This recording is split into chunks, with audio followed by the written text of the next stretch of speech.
I just want y'all to know that. And tonight, let's enjoy life. Pitbull, Naya, Neo, that's right. I want all of you tonight. Give me everything tonight. For all we know, we might not get tomorrow. Let's do it tonight. What they say, all the games they play, nothing is enough tonight. Let's do it tonight. I want you tonight. I want you to stay. I want you tonight. Grab somebody sexy, tell them hey. Give me everything tonight. Give me everything tonight. Give me everything tonight.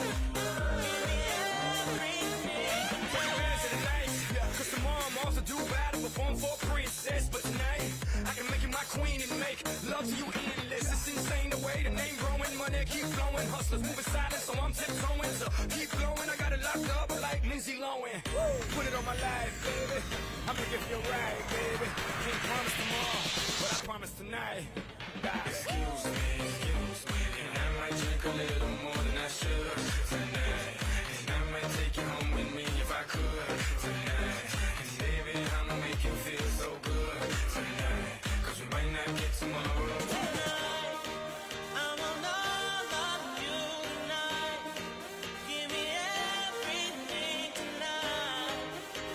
For all we know, we might not get tomorrow. Let's do it tonight. What they say, all the games they play, nothing is enough tonight. Let's do it I tonight. want you tonight. I want you to stay. I want you tonight.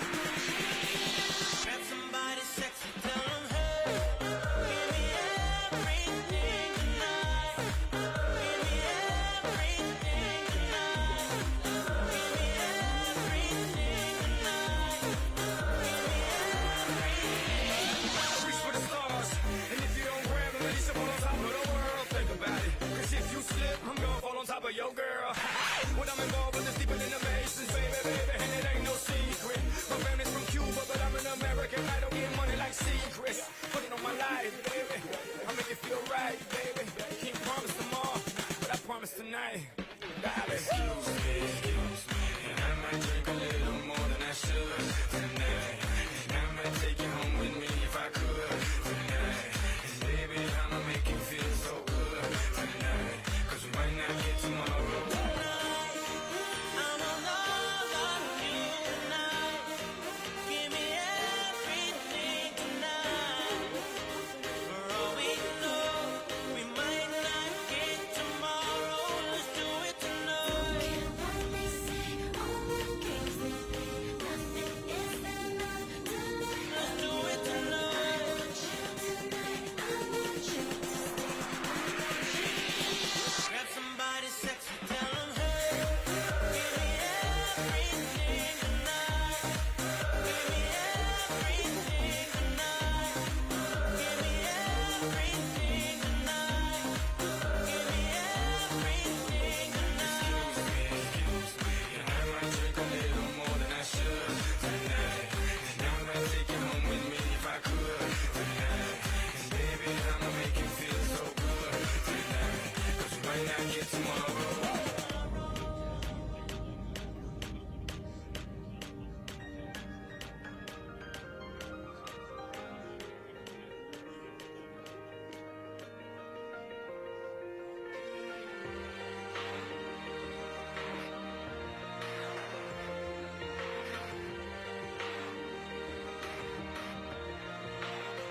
Yeah, you can be the greatest, you can be the best.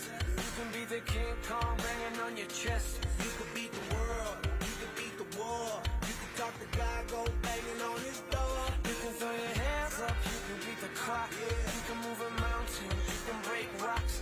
You could be a master, don't wait for luck. Dedicate yourself and you can find yourself. Standing in the Hall of Fame, and the world's gonna know your name. Cause you burn with the cross flame.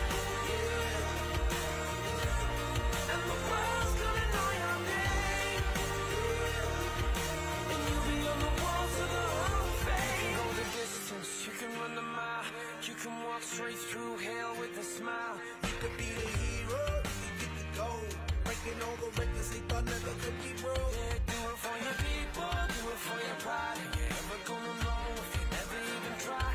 Do it for your country, do it for your name. Cause there's gonna be a day when you're Standing in the Hall of Fame, and the world's gonna know your name. 'Cause you burn with the first flame,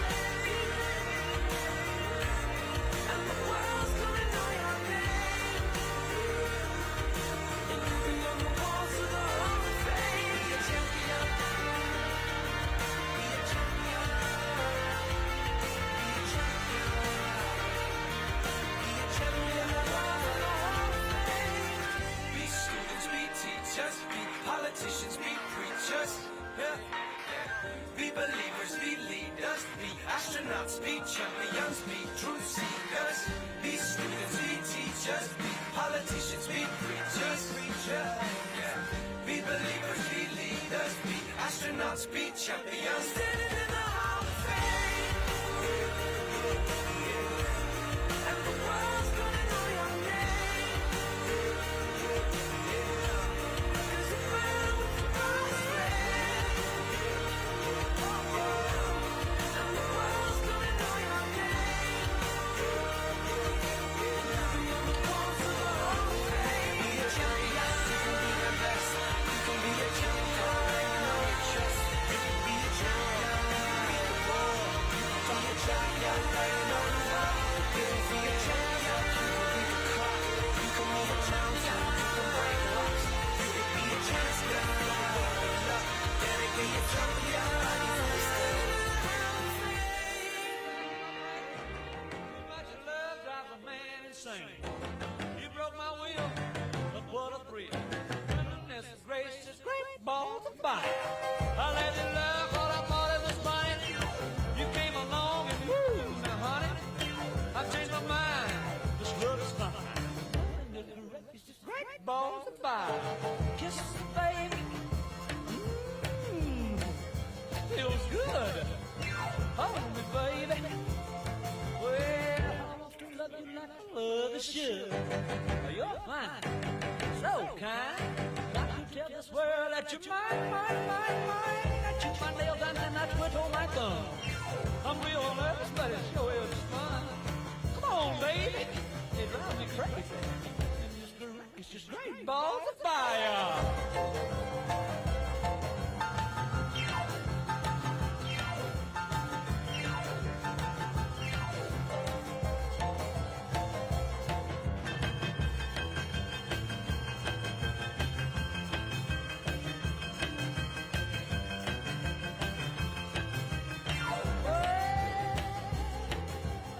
Kisses me, baby. Feels good. Hold me, baby. Well, I want to love you like I love you should. You're fine, so kind. Got to tell this world that you're mine, mine, mine, mine. That you're my nails and I twiddle my thumb. Real nervous about it, show is fun. Come on, baby. That's good. Great balls of fire.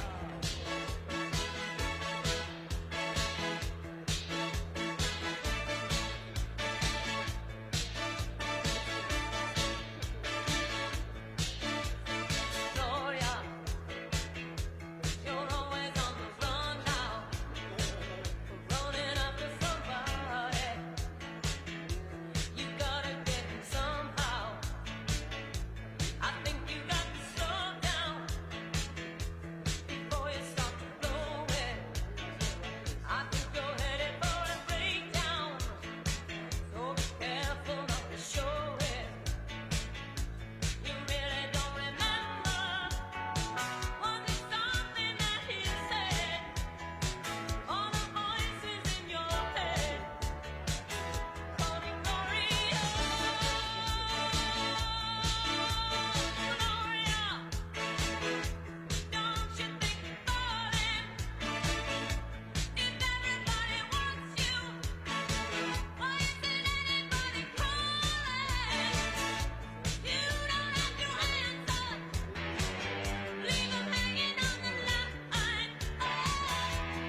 Ladies and gentlemen, please welcome back to the stage Congressman Brian Stile.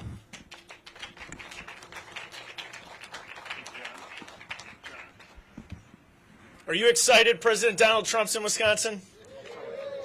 It is exciting. President Donald Trump is in our state campaigning in two historically Democratic communities. He was over in Dane County and had a huge turnout and people waiting to get into the event. And now we're here in Milwaukee, our state's largest city, talking about how conservative policies can get our country back on track.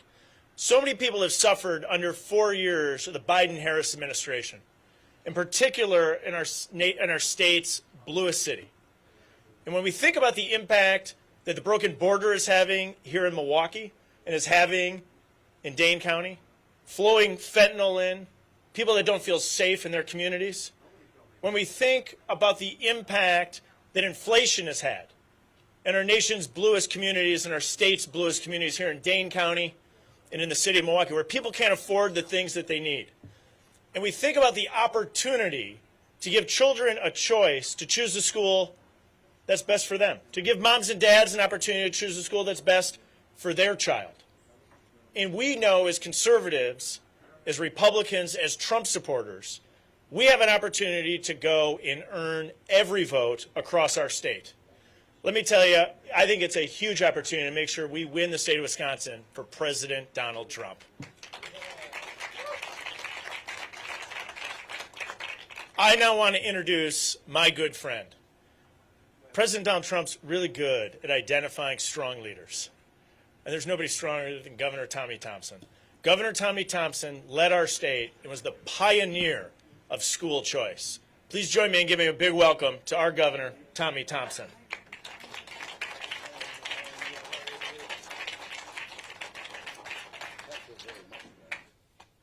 Congressman, thank you as always. Do a great job. Looking forward to the election so you get reelected by even bigger margins. Congratulations to all of you. It's a great day in Wisconsin. Donald Trump called me and asked me, how do I carry Wisconsin? And I said, you run and you won 4 times, Tommy. You should know how to win. And I said, follow my lead, Mr. President. You got to go into southwestern Wisconsin. On Saturday, it was in Prairie du Chien. An overwhelming crowd. So many people that they could not get all the people in. Thousands were left outside. Then I said to the president, you've got to come into Dane County. There hasn't been a presidential candidate in Dane County since 1996 when Bob Dole ran for president. Republicans stay away. I says, we have to go and we have to contest every vote in the state of Wisconsin. And if you go to southwestern Wisconsin, you go to Dane County with a rally and go into Milwaukee County, we are going to win Wisconsin. We just left Wanakee. It had a huge crowd. All the way from the airport to the factory where we had the police, there were people standing along the roads waving Trump signs in Dane County. Can you imagine how upset the Democrats are to have that kind of a turnout in Dane County?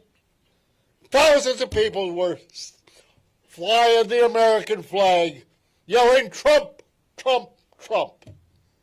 And tonight, we're in Milwaukee. We just landed, and I wanted to tell the president how important school choice is.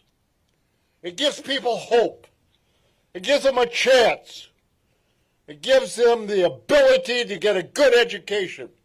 The president, Donald Trump, wants that for every boy and girl in the United States. When I was governor, I was reading the Sunday paper, and I saw on the front page of the Milwaukee Journal that 70% of young black males dropped out of school before they graduated. And all I could think of was that means that we're going to have more young individuals in our prison system. And so I came over to Milwaukee and spent 2 weeks over here all over the city of Milwaukee talking to parents. And they told me, he says, Governor, Tommy, we got a school right down the block, but it's a religious school, and we cannot send our son or daughter there. If I could send them down to that school, I could go and watch and make sure they learn, make sure they do their assignments. Instead, we're being bussed out to Brookfield. And I then sat down with the ministers and the bishops of the black churches. And I said, I want to do something really dramatic. I want to improve the quality of education for every student in the city of Milwaukee. And they give us the opportunity to go to religious schools. Give us a chance to make a choice. And I went back and I thought about that. And I talked to Polly Williams, a black legislator from Milwaukee, and convinced her to work with me and develop the first choice program in the United States. We went all the way up to the Supreme Court and we won. And now choice is all over the state of Wisconsin, in sectarian and non-sectarian schools. We're in 37 states and growing every year. And every Democrat, just about, that's a governor, a U.S. senator, member of Congress, vice president of the United States today, president of the United States today, are opposed to it. They do not want to give that young boy and girl an opportunity to be able to allow their parents and them to choose the school that's the best for them. That's why I am so proud and so happy to have Donald J. Trump come over here today and talk about educational quality, his belief in education, and the opportunity to spread choice across the United States. So every young man and woman, boy and girl, is going to have the same opportunity to choose the best school for them to be able to get the education and graduate. That's why, ladies and gentlemen, it's really a great day for Wisconsin, because we're going to carry Wisconsin for Donald Trump. And it is going to be a great day because Donald Trump is going to talk to you about his beliefs, his opportunities, and his views and vision for education. I give you the next president of the United States, the 45th and 47th president of the United States, Donald J. Trump.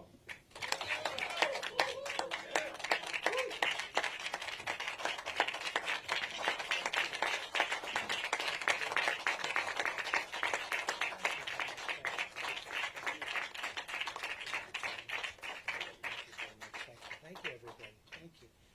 Well, thank you very much, everybody. It's an honor to be here. We're working very hard in this state. We're leading in the state. And with Tommy's help, we're going to win this state. And with everyone else's help also, we're going to win it. We won it once. We had great primaries here. And we think we did really fantastically another time. But we think we're going to win it very big.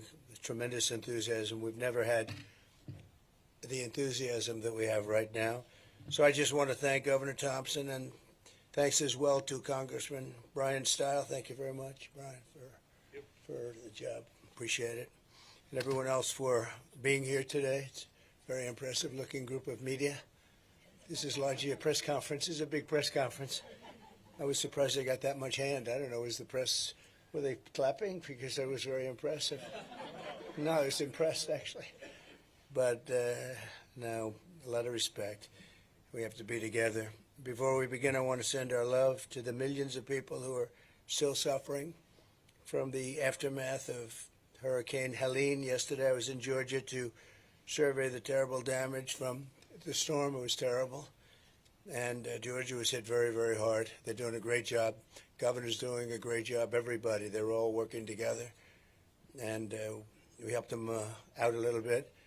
In North Carolina, the biggest problem seems to be like zero communication. The poles are all down. The wires are all down.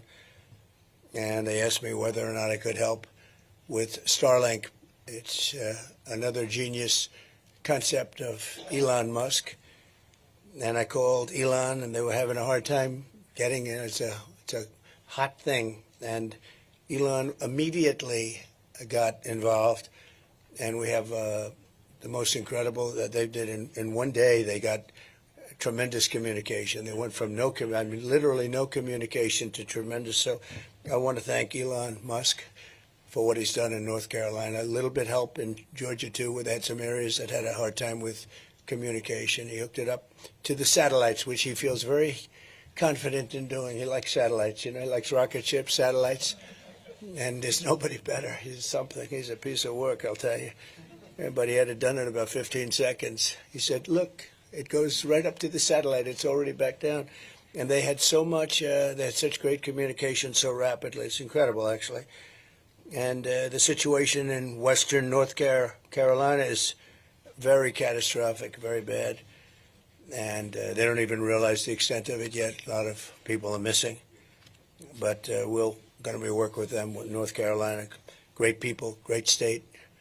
And we're working very hard with them to make sure that that it works out as well as it can. Amazingly, this is one of the biggest hurricanes anyone's ever seen. It's late in the season, very unusual. I guess the water was 20 feet high, and nobody expects that. People go up to their house and they think they're safe on the second floor, and they weren't safe. This was one of they call it the waterfalls. This was one of the biggest they've ever seen. So it's too bad. Very late in the season, too. You almost don't even think of it as hurricane season.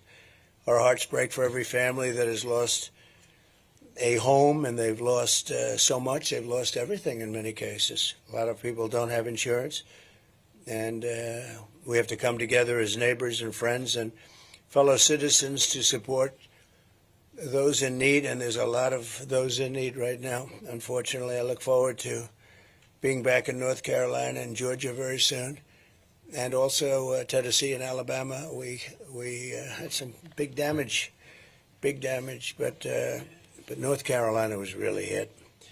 So we're going to work with them very hard and hopefully help them. We're here today to talk about how we're going to rescue American families from the nightmare of the Harris-Biden administration and launch a new generation of golden age for America. You know what's going on with the schools in our country. Not a good situation. Since Kamala Harris cast the deciding votes on the bills that caused the worst inflation in American history by far, by the way. Higher prices, of course, the typical American family over $29,000. And you're continuing to pay $1,100 every single month, more than you were doing before. Nobody can afford that. Even if you get a salary increase, it's nothing compared to the kind of numbers you're talking about. Inflation is devastation. Inflation is country busting. It breaks countries. Look at Germany from centuries ago. Look at other countries, whether it's centuries ago or decades ago. Any country that goes through inflation, and we went through a really bad period. We're the worst in our history. 8.4 million Americans are now working second jobs, the highest in more than 38 years. And you now have to make $111,000 a year. That's a lot of money to afford an average home, a 46% increase since when I was president, so it's 46% higher. And that's not even including the cost of interest, because interest went from 2% to 11%. And you can't get the money at 11%, so it's not 11, it's a lot higher than that. With her colossal big government negotiations, Kamala Harris, who destroyed San Francisco and destroyed California. San Francisco was the best city in the country 18, 19 years ago. Bob Tisch, a friend of mine from Lowe's, many of you know Bob Tisch, he said it was the best city in the country. He was a businessman that had holdings all over. He said San Francisco was the best. He wouldn't believe it. He passed away a number of years ago, but he wouldn't believe what's happened to it. And he's also added an estimated $6,300 a year in regulatory costs onto the backs of every American family. So Kamala Harris has done this, and she's done it at a level like nobody's ever seen, with the help of Joe Biden. But I'm not sure Joe was involved, because I'm not sure he was involved in anything, to be honest with you. Now Kamala is coming back for more. So she ruins San Francisco. She ruins the state of California. And now she's coming back to destroy the United States of America, but we're not going to let it happen. As you know, she's a Marxist. Her father's a Marxist professor who nobody has spoken to. I'd love to talk to him. I would be interested in talking to him, actually. But we can't let this happen. We were way up on Biden, 21 points up on Biden after the debate. And they had a coup. They told him, you're not going to run.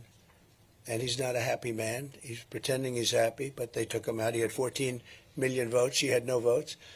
She was the first one that got broken in the primaries. She never made it to Iowa. She was the first one out, and now she's running. The whole thing doesn't make a lot of sense. She had many people that did much better. They had 22 people running, and she was the first one out. She went in, and she went out because people didn't like her. She wasn't good.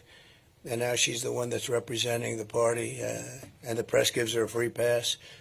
And that's a little ridiculous, isn't it? Huh? But also never happened where we spent over $100 million on fighting Joe Biden, and then all of a sudden we're fighting somebody else. That's like a fight. The fighter's doing badly, and you say, okay, let's take him out and give somebody else a chance to win in the middle of the fight.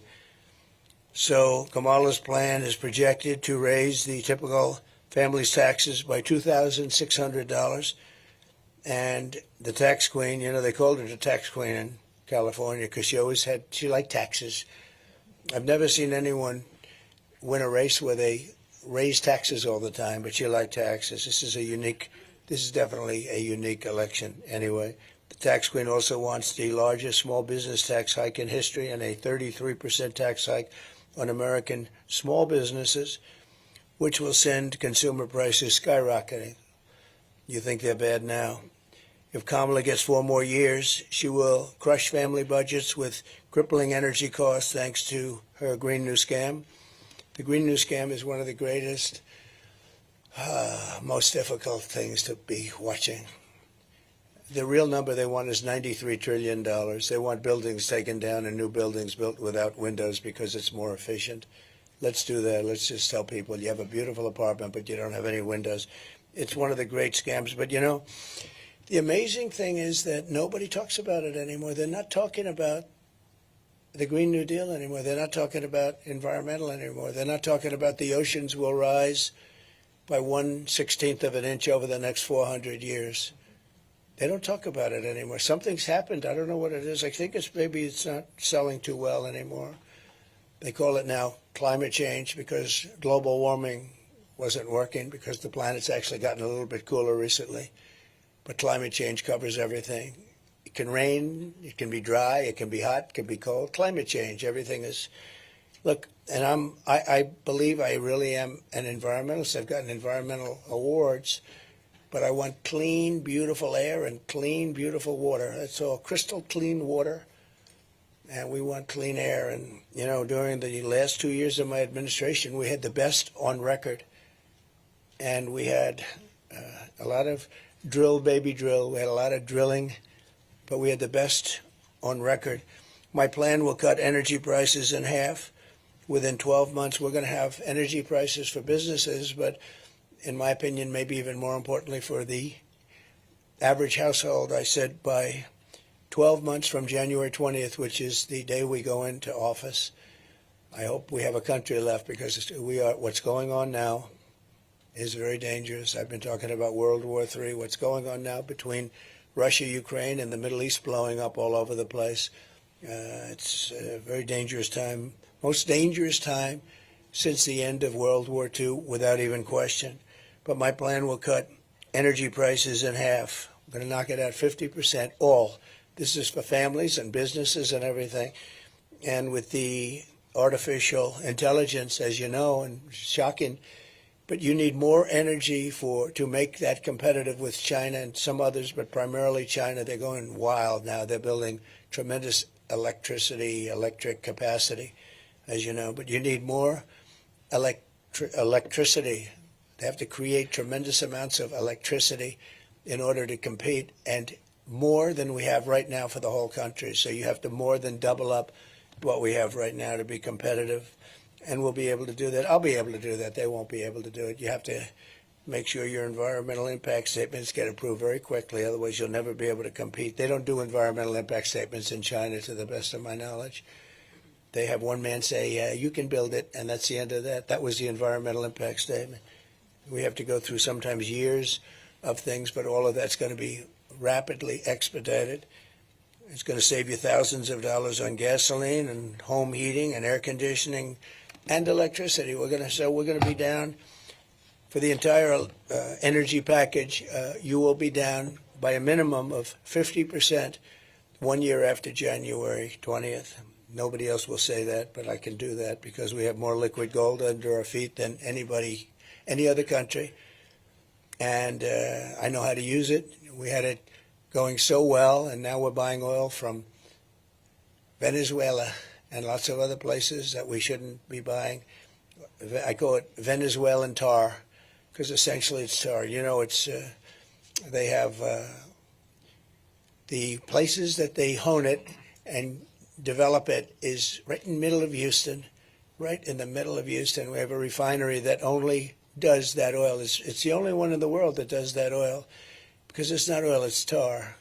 And if you're an environmentalist and you like Texas, because I love Texas, we just got a poll from Texas. We're through the roof in Texas, which I love because I think it's an incredible place. But if you're an environmental person, the tar and all of the other things coming out of those chimneys and in that wonderful place, it's the only place in the entire world that does Venezuelan, I call it Venezuelan tar.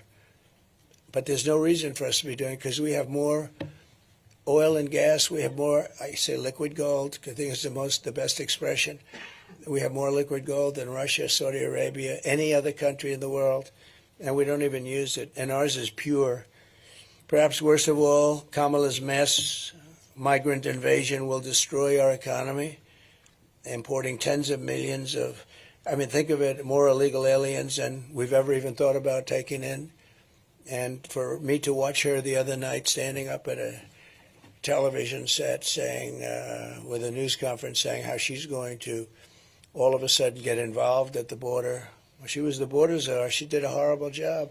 She allowed 21 million plus people to come in, and many of them, and you've heard me say this many times, they came from prisons and jails. They came from mental institutions and insane asylums, and they came from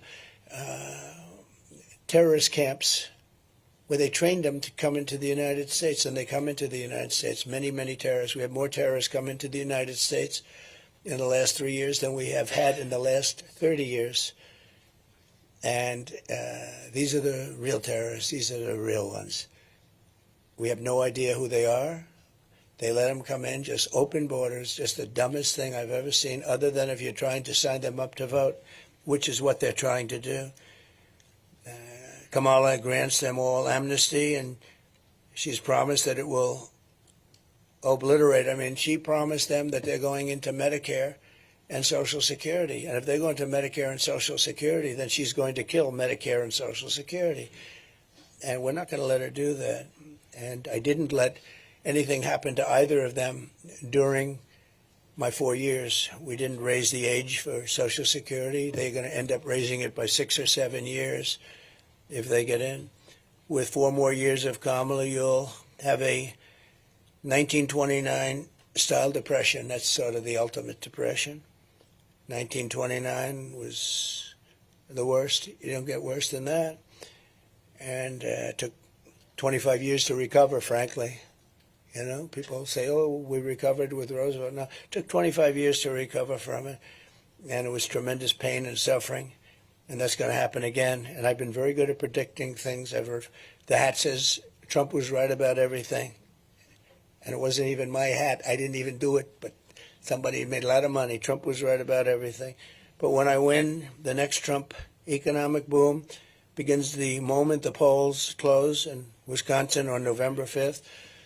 And again, Brian and Tommy and all of the people that have been so great here, we're seeing numbers that a lot of people have never seen, real numbers that a lot of people haven't seen, especially as Republicans. They haven't seen because they want to have our country back. They don't want to have millions of people pouring in that are criminals, that are murderers. Think of it. We had 13, and these are numbers that were never announced because they never wanted to do that. They never really talked about these numbers. They've never done it in many years, but they did here. And I think somebody at, whether it's Border Patrol or Justice, but somebody said it has to be done. It was announced just before she went to the microphone to say that she was going to do a good job at the border. And a lot of people were saying, well, why hasn't she done it in 4 years? Why are you doing a good job now? She's done a horrible job, even where they tried to give it a little bit of a kick 2 months ago, 3 months ago, so they could look a little bit better for the election. They didn't say that they're flying thousands of people over, and those numbers aren't included, or the app, where they have an app that's being used by the cartel leaders, the people that are making billions of dollars. The cartel leaders, think of this, call the app, and they say where to drop the illegal migrants. This is done under their administration. It's nobody's ever seen anything like it. But they said they closed the border, but they didn't say that airplanes are flying over with hundreds of thousands of migrants, dropping them all over the place. And I'll tell you what, the people in these towns are scared. They're scared. Even if they haven't arrived there yet, they're scared. When you take a look at what's happening in Ohio, Springfield, where you have a town of 50,000 people, that's beautiful. It's safe, a great place, idyllic, actually. And now they've, in a short period of time, dropped 32,000 people there. And some of those people are pretty tough people. And the mayor of the town, I don't know him, but he seems like a nice man, but he doesn't want to talk anything. He doesn't want to say anything bad. He wants to be politically correct. And all he says is we're trying to get interpreters because none of the people, virtually none of them, speak English. So he's looking for interpreters when he should be looking for people to take them home because this country cannot sustain what's happening to it. We can't sustain hundreds of thousands of people coming in a month or, more importantly, in a short period of time, 21 million plus. We have no idea what it is. You have gotaways. Nobody has any idea, if you include the gotaways, what the number. We can't even really say, you know, with other countries like China, you say it's 1.4 billion. With India, you say it's 1.5 billion. They're big. With us, you don't really know what the number is. You say, how many do we have? Is it 320? Is it 325? Is it 350? Nobody knows. If you go to government agencies, say how many people are in our country, they have no idea. Well, we're going to have an idea very soon. Under my leadership, real median household income rose by $7,684. And that's before the pandemic. And even after the pandemic, the annual income was up $6,400. We did a great job in the pandemic, never got the credit we deserved, but we did an amazing job. Operation Warp Speed is being studied by many, many schools, both militarily and business-wise. Operation Warp Speed, even my greatest enemies, they say, what a job that was. That was a job like nobody else has ever done. And it's ripped the world apart. Every country got ripped apart, including China. China was delayed, but it was hit harder proportionally probably than almost any country. It was a terrible time. Probably $60 trillion in damage, and caused by the Wuhan lab. I said that from the beginning. It came out of Wuhan. And the Wuhan lab, it wasn't from bats in a cave that was 2,000 miles away. It wasn't from Italy. It wasn't from France. They blamed everybody. It's really the China virus. But we did a great job with the ventilators, with the masks and the gowns and everything. You know, when we got here, our cupboards, I used to say our cupboards were bare. We had nothing. No president put anything in for a pandemic, and I don't blame him. Who would have thought? I thought it was sort of an ancient thing. It wouldn't happen now, so it wasn't, something that I ever mentioned very much. I didn't blame other presidents, but they didn't put anything into it. So we had the cupboards were bare, and all of a sudden we heard there's something coming from China, and terrible. We had the greatest economy in the history of our country.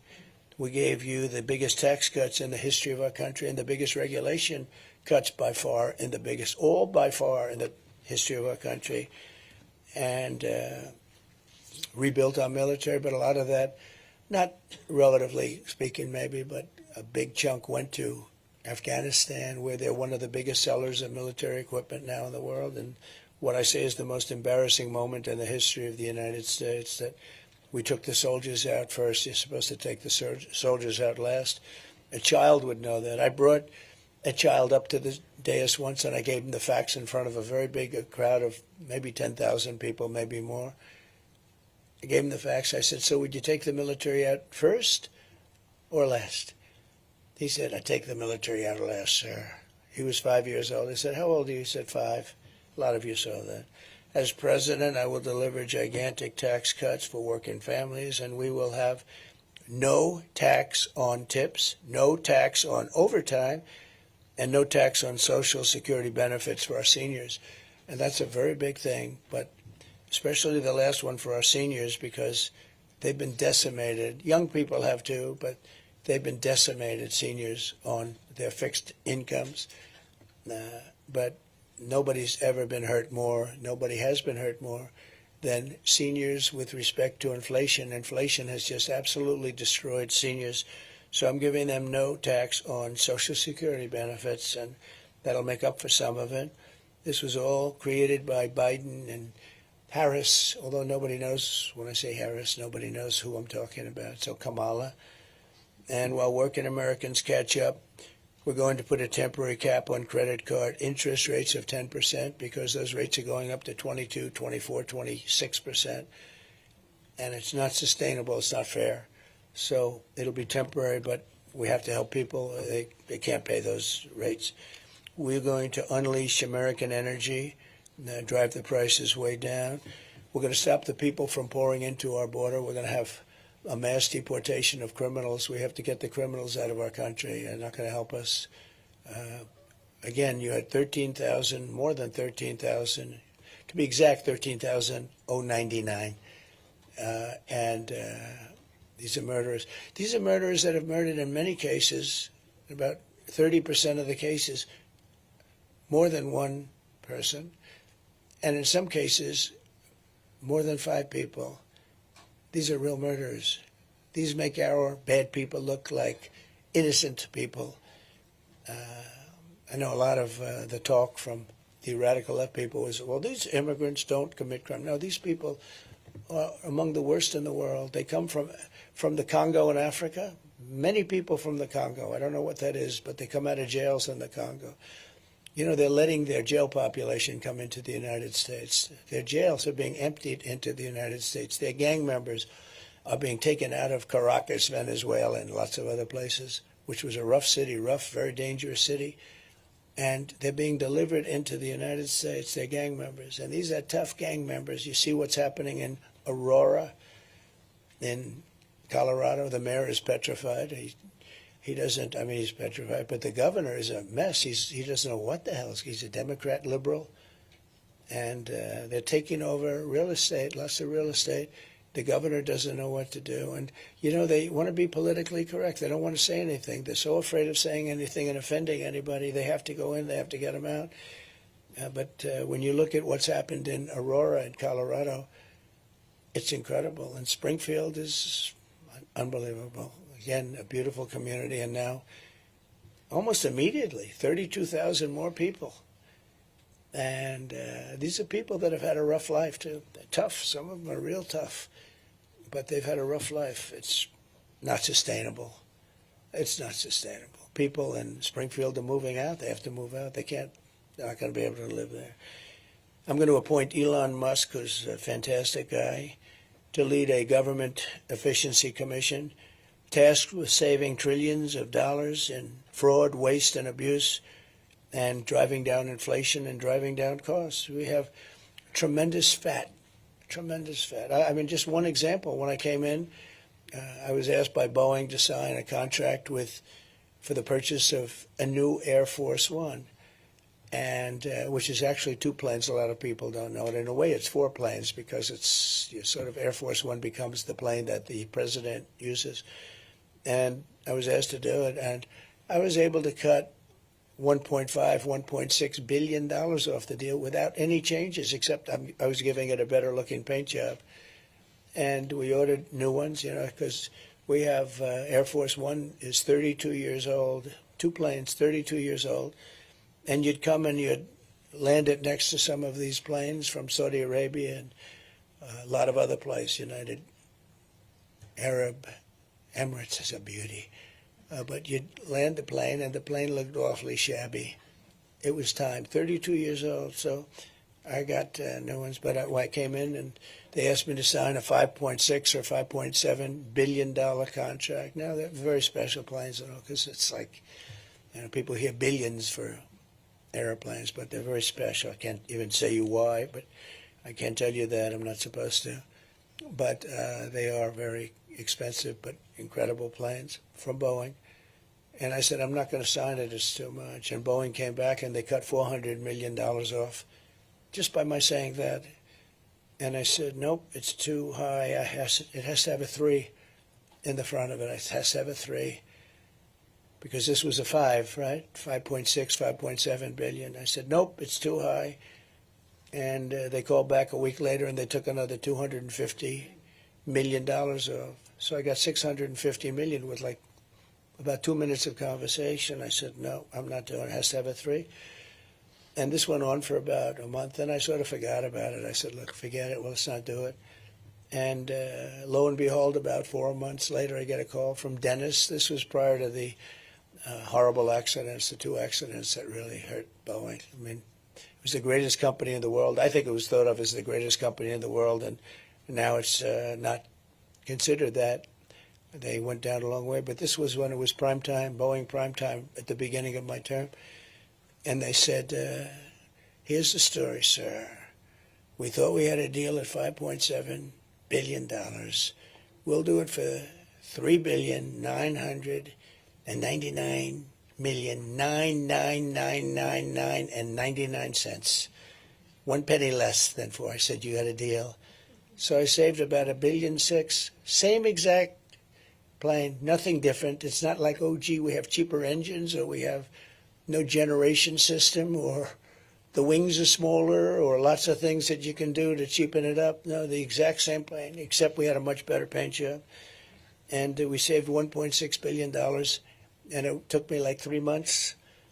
And actually the last part was the most effective, because I gave up on him, and he called up out of the blue. In fact, when he called, I said, the head of Boeing, what the hell does he want? That's always the best way to negotiate when it doesn't matter to you so much, right? And I said, what does he want? And then he said, the plane that we've been talking about a few months ago? Yeah, tell me about it. That's when he made the best offer. So we saved $1.6 billion or $1.7 billion for that. I said, so you were going to make $1.7 billion to build an airplane? That was the way I looked at it. I knew we have so much. Elon Musk is a master of that, and he's so into it because he loves the country so much. He endorsed me with the warmest endorsement. He thinks it's very important that I win because we're going to save our country. If these people win, we're not going to have a country. But we're going to have Elon do it, and he'll be able to save, I think, trillions of dollars. I really do. I think trillions of dollars. And nobody in the country will feel a thing except we'll save our country. And we'll then start paying down debt. But we have deficits. I think we're going to have a $2 trillion deficit with Biden this year, or Kamala. $2 trillion, it's not sustainable. You can't do that. And China's gotten totally out of control. As the deficit with China is incredible. The deficit with the European Union is massive, like $320 billion. And, we have a new one now, Mexico, because Mexico is starting to get a little rambunctious with the car business. And for those people in United Auto Workers, the head of the union is incompetent. The deal he made in allowing the United States to go to all electric is insane because people don't want to buy all electric. I think electric cars are great, but it's market, a little percentage, probably 10%, I don't know, some percentage. I think they're great, but they don't go far. They're made in China and they're very expensive. And not everybody can have them. They want everybody to have an electric car. It won't work. We don't have enough electricity right now to take care of our homes and our buildings in California. Gavin Newsom has a situation that's unbelievable. He's having blackouts and brownouts every week. And now we're supposed to, on top of it, feed cars all of this electricity, so it doesn't make, so I'll be terminating that on day one. And again, we're all for electric cars. I think it's great. I think Tesla, I think Elon makes great cars. And you know, somebody said, did he ever speak to you about it? Because you know the way I've been saying this for 2 years. It's a tribute to him. He never mentioned it to me once. It's pretty amazing. He didn't say, well, listen, you got to lay off, because I'm a big fan of electric cars, but not for everyone. You have to have gasoline-powered cars, and hybrids are great. And some new ones are coming on the market. We have hydrogen. Hydrogen is a hot one right now, but it is a little problem. It tends to blow up on occasion. And if it does blow up, you are unrecognizable. They will never be able to see who you were. Maybe a blood sample, but it's a bad blow up. I would say that's a serious problem, so I don't expect to be buying a hydrogen car for myself.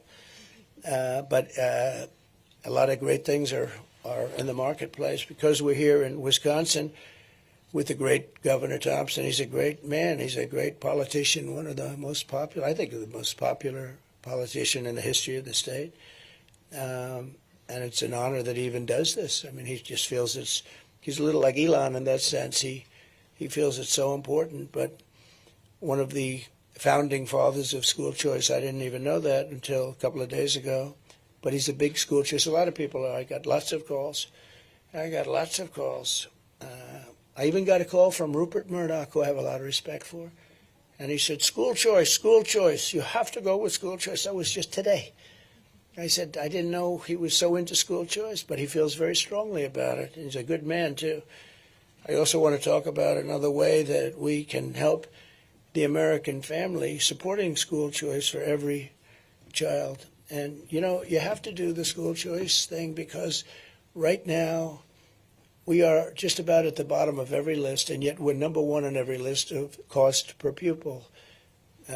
Cost per student, we're number one, and if you look at a list of the top 40 nations, we are at the bottom of the list. We're number 40, number 39 all the time, and often led by Norway and Denmark and Sweden and China. It's in the top 5 usually. Pretty amazing with 1.4 billion people, pretty amazing. But China's in the top 5, and we're number 40, number 39. And one of the things we'll be doing is moving education back into the states. And, you know, if you think about it, like a state like this, I think would do fantastically well with education.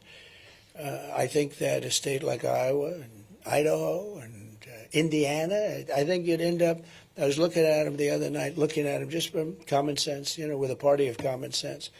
And I said, more than anything else now, with a party of common sense, because that's more important than anything else. We don't want men and women sports. We want to have strong borders, and we want to have fair elections, not rigged elections. And we have a lot of problems in this country.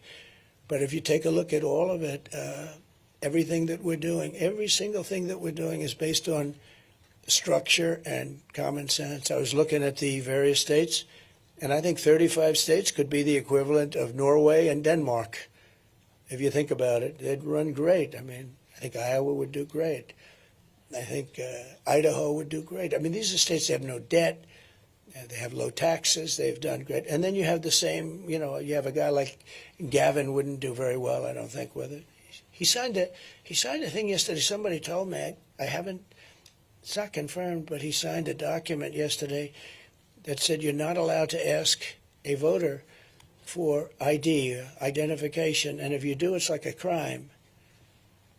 Why would anybody do that? In other words, this was signed yesterday or the day before by Gavin Newsom, a failed governor, and it said, if you ask anybody whether or not anything having to do with their identification Now, for everything else, you're allowed to have a card, but for voting, which is our most important act, it's considered virtually a crime, so you're not allowed to ask for identification. Now, there's only one reason that's done. That's because they want to cheat on elections.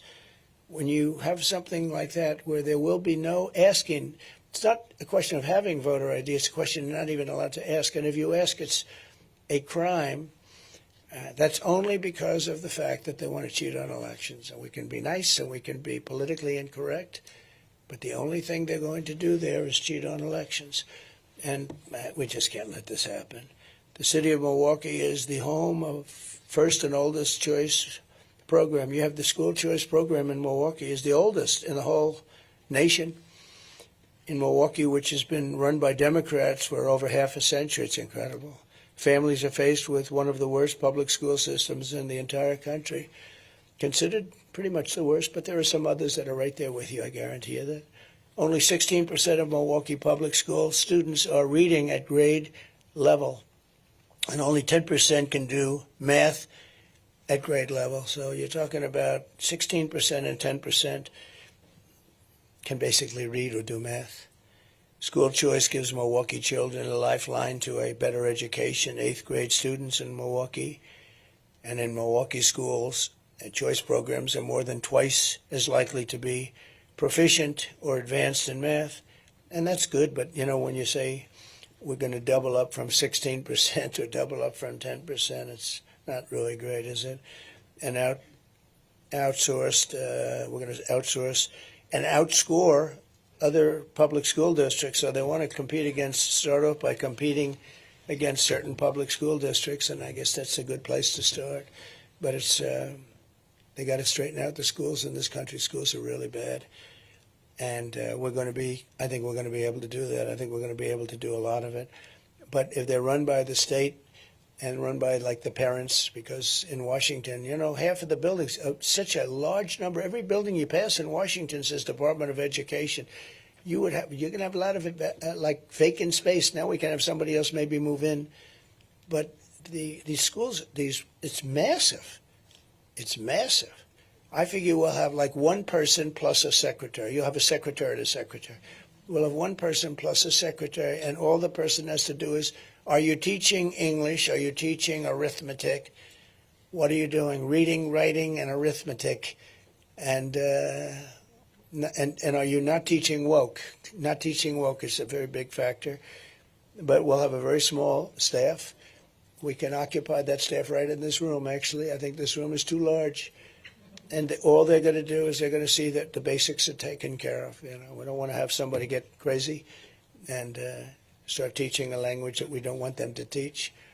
But we'll do something with education. I think when we move it into the local districts. But the big thing is we're going to take it all out of Washington. We're going to send it all back to the states. We're going to spend less than half, and we're going to have much better education. But in many states, you will be the equivalent. I mean, you have states that are incredible. And in many states, you'll be the equivalent of a top 3, top 4 school, like in Norway or a Sweden is very strongly thought of, too. Although lately they've had some problems, you know all about that. If you want a better education for your child, Kamala Harris stands in your way. Kamala and the radical left Democrat Party want to keep Black and Hispanic children trapped in family government. I mean, I think that's really the reason. It's all Democrat we're talking about. You know, of the top 25 dangerous cities, virtually every single one of them is a Democrat-run city. So I think there'll be a lot of changes made. I really do. I just can't believe people can continue to go for this. But by contrast, I believe that school choice is the civil rights issue of our time. A child's fate should be determined by it has to be determined by their love of education, by their parents, by so many factors, but it can't be determined by a zip code, and no parent should be forced to send their child to a failing government-run school. I mean, in all fairness, they get into these schools, they're so bad. You don't give them a chance. We spend more money on education than any other country in the world. And I said before, much more money per pupil. We're number 1 on every list. And yet our public schools get worse, and the results get worse, and it goes just so horrible to see it. I mean, think of it, they graduate from public school and they can't read, they can't write. This is people that actually literally graduate, can barely read or write. Wisconsin private schools receive nearly $3,000 less per student per year through these school choice programs than public schools, yet they achieve far better outcomes. A great job they've done, actually. Even as they fail to educate our youth, our opponents are using government schools to indoctrinate children, pushing radical transgender ideology on children, and changing the child's gender without even parental consent. Can you imagine that? Your child leaves for school and comes home and their gender has been changed. I don't want to get into the details, but it's not even believable. Without parental consent. All of that's changing. It's changing immediately. One of the things I wanted to mention with all of the people coming in, they're taking black and Hispanic jobs. The black population, their unemployment is way up over the last few months, and the fake news isn't reporting it. And the reason they're way up is the illegal migrants are taking the black population's jobs and the Hispanic population's jobs. And that's not fair. That's not a good thing. But that's what's happening. They come in, and many of these people, again, and many of them aren't. Many of them are criminals. Many of them are people that have murdered people we just don't know about. We know nothing about these people because they came in, they didn't have to report, they didn't have to give a piece of paper. I had remain in Mexico, very strong. The president of Mexico approved it. I said, look, you're going to have to approve it. He said, I won't approve that. Why would I approve that? Why, am I stupid? I said, no, you're not stupid. You're very smart. That's our problem. You're too smart. He said, but you're going to approve it. And he said, why would I do that? I said, because if you don't, I'm going to put 100% tariffs on your cars coming in, and we're going to make a fortune. He said, like you said, I will approve it. Took me about 2 minutes. But that is one more reason why I'll fight for the right of every parent to send their child to a public, private, charter, or religious school of their choice. We have to be able to have school choice. School choice is very important. And the Democrats are very much opposed to it, as you know. And I have great faith in teachers. You know, I don't care if they're union or non-union. I have great respect for teachers. I've had some teachers that were so good, had a lot to do with my life. Now, some people would say they did a really bad job with him, and that's possible. That's possible. But no, they had a lot to do with me. I will tell you, I have great respect for teachers at a level that few people would understand.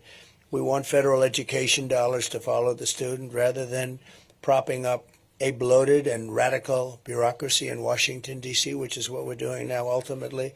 We want to close the Federal Department of Education, and we're going to do that, and we're going to move it all back into our states. And as I said, some states are going to be unbelievable, and some states are not going to do a good job. The ones that aren't going to do a good job are the ones that aren't doing a good job now and everything else. We're joined today by two beneficiaries of school choice here in Wisconsin, sisters, Michaela and Leah Lawrence. Where may you, look at you. Look. Both attended St. Marcus Lutheran School, a high-performing K through 8 private school. And it's a choice school in the inner city, Milwaukee. And I love Milwaukee. We had such a great convention here. They treated us so well.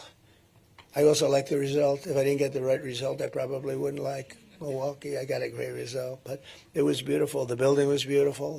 We're going to come here. I believe my people are working. We're going to come here in the same arena. The arena was great. And we're also going to go to Green Bay. We're going to be announcing it pretty soon. Green Bay for a big one. We're going to have 2 big ones, very big ones, maybe a third of a little bit more of this nature.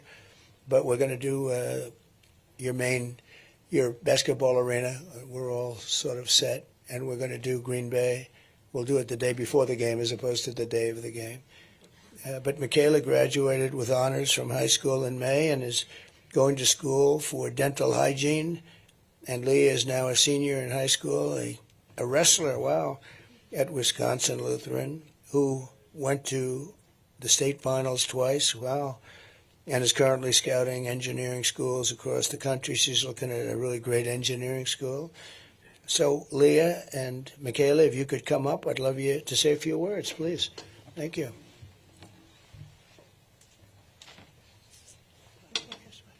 Who's the wrestler here?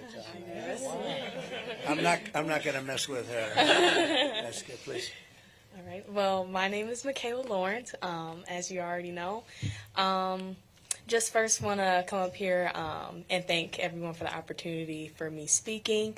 On behalf of my family, I thank my dad specifically for putting me and my sister in choice schools and having the opportunity to learn.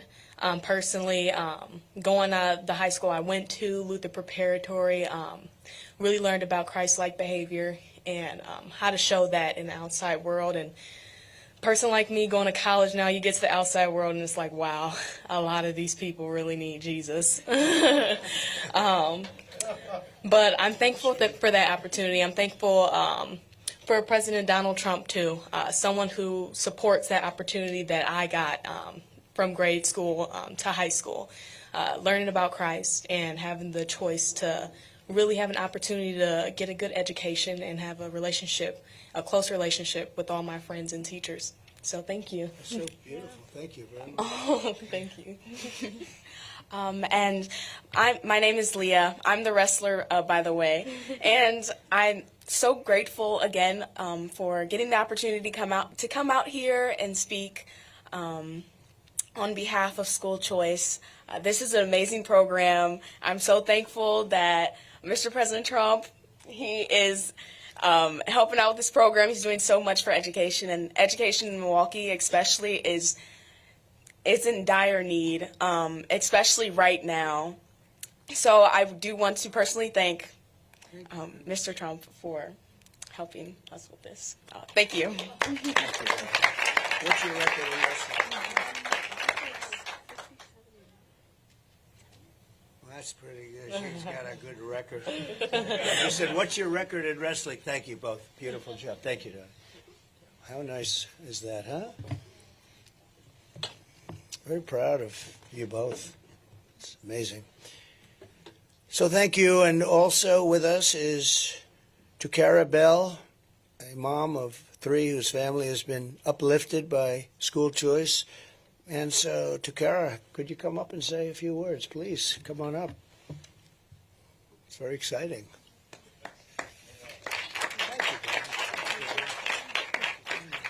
Thank you all for this opportunity. I really appreciate it. I am a mom of 3. We benefit from the School Choice program. This is my daughter, Cynthia Dunlap.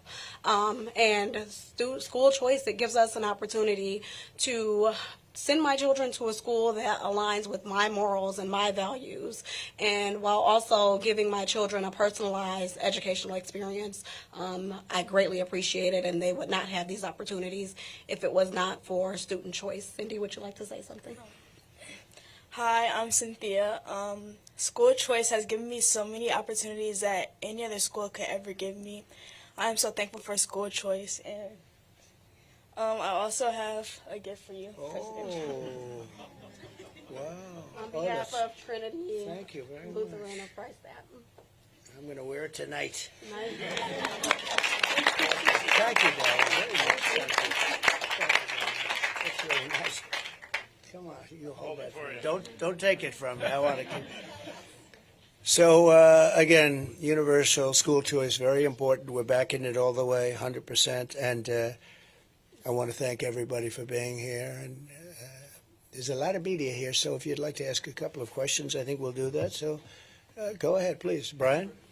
President, thanks for coming. Yes, thank you. Under your administration, you brought world peace. You didn't have the chaos in the world. No. I wanted to get your comments on what's going on right now in Israel and Iran, that conflict.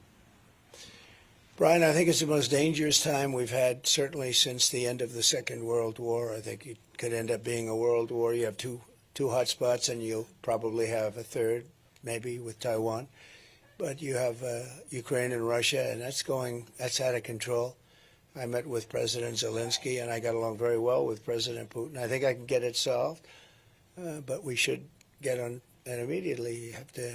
I think I would like to be able to solve it while president-elect. If I get elected, I'm going to work on that immediately. It's going to be my first 2 phone calls. And my second is going to be we're going to close the border immediately and have people come into our country, but legally. And my third will be drill, baby, drill. You know, it's like not too complicated.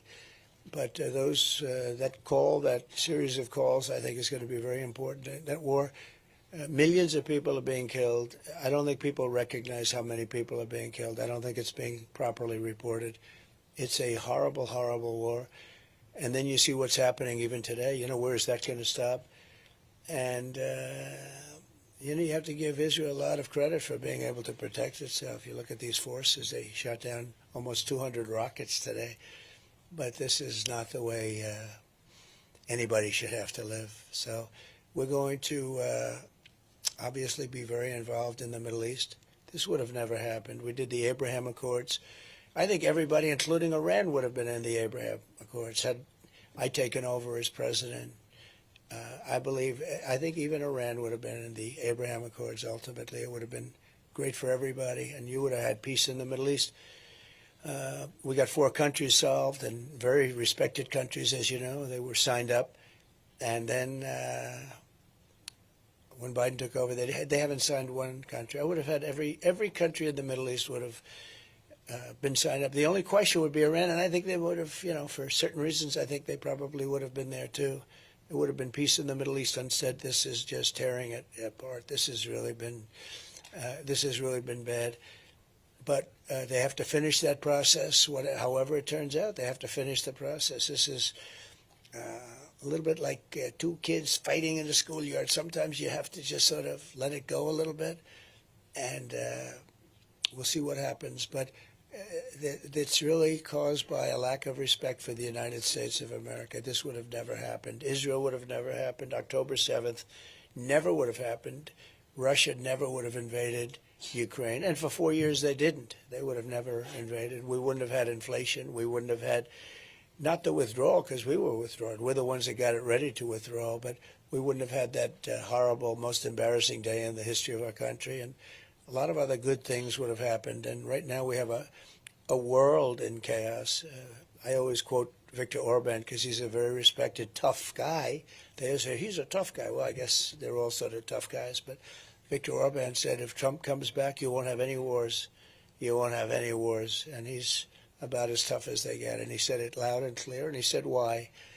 But you won't have any wars. So I just want to see look, there's no huge benefit. I think Europe has to pay up more because it's very unequal, and they have to pay up more for that, and they have to do it now because we have an ocean in between.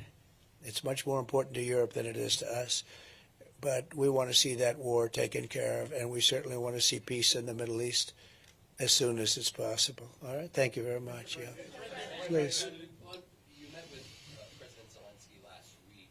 Should President Zelensky be prepared to give up some of Ukraine territory in order to end the war? And the second part here is, if you were president right now, after Iran launched its more than 200 missiles towards Israel, last week you had suggested that if Iran tried to attack you, that you would blow the country to smithereens. How would you handle Iran right now? Well, would you use U.S. if force? they did that, Would you use U.S. force? Yeah. No, I wouldn't be around if they did that, but let's assume I'm not around. The President of the United States should blow that country to smithereens because you can't do that. And the President should make a statement to that effect.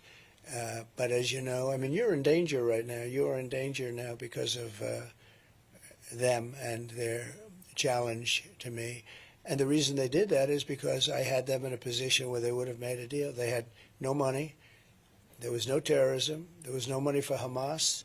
There was no money for Hezbollah. You know that. I mean, that was reported when I was leaving. They said there was absolutely no terrorism. In 4 years, we had no terrorism. And a large part of that was Iran had no money. And I wasn't looking to hurt them. I was looking to, I want them to be wonderful and great and happy. But we didn't want them to have a nuclear weapon. They can't have a nuclear weapon. Would you use U.S. force today? Well, I don't want to say what I'd use because I don't want to give up negotiating abilities so I don't want to say exactly. But they understand where I stand. And we have to get back to being at least a partially civilized world. What's going on today? They sent 200 missiles over to Israel. And now people would say, well, now it's Israel's turn, right? That's what happens. It goes back and forth. It could happen for a long time. Should have never happened. It would never have happened. And again, Iran was not in a position to sponsor terror because they didn't have any money. I mean, now they have $300 billion. Biden took off all the sanctions. I had sanctions. I told China, if you buy oil from Iran, that was their biggest customer, you're not going to do any business in the United States, and we're going to put tariffs all over your products.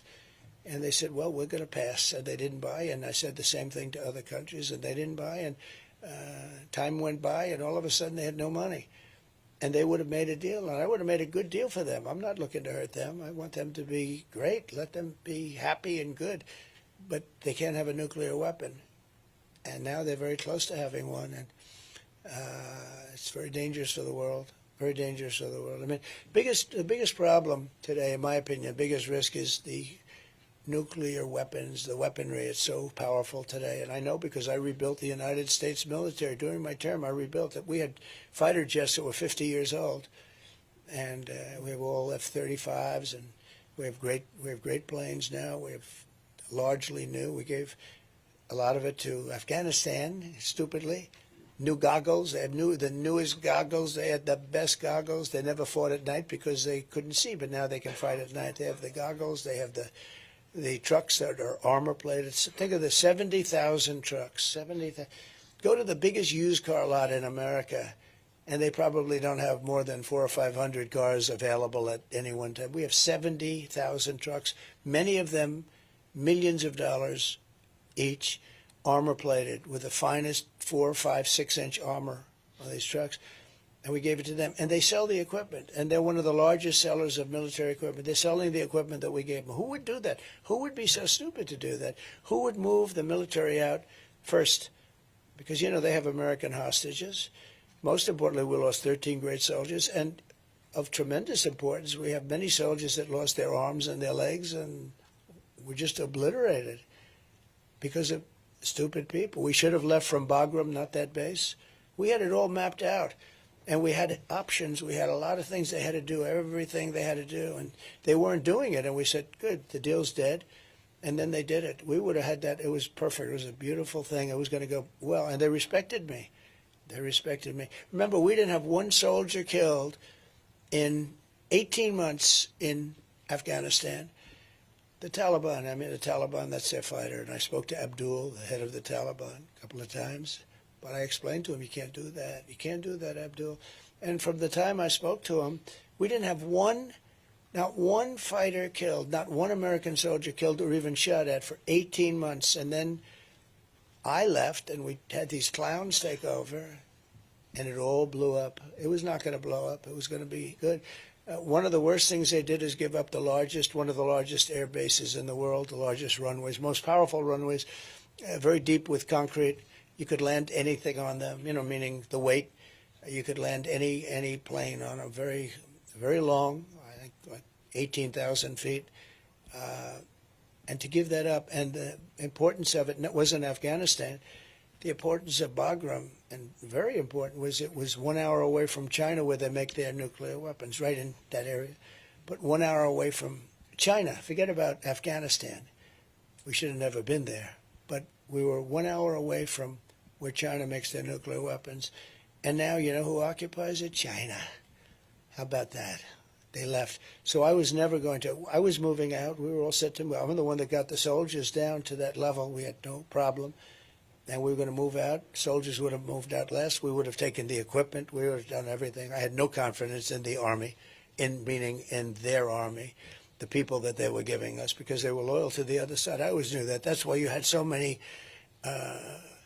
blue on brown and brown on blue. You had so many attacks where we trained them, and then we hand them a gun, and they turn the gun around. They shoot the sergeants and everybody else there, the Americans. I said, well, there's something. We never had so many attacks like that.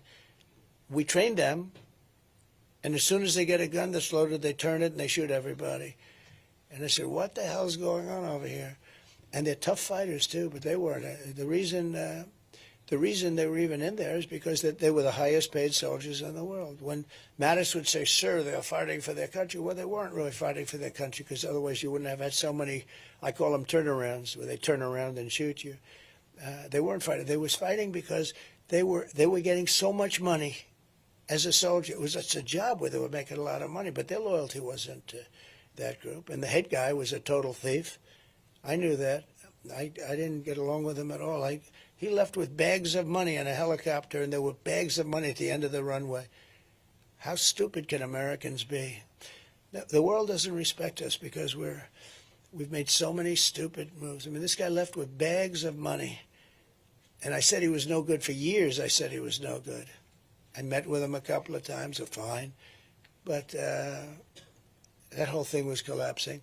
But they weren't loyal to us. They were loyal to themselves.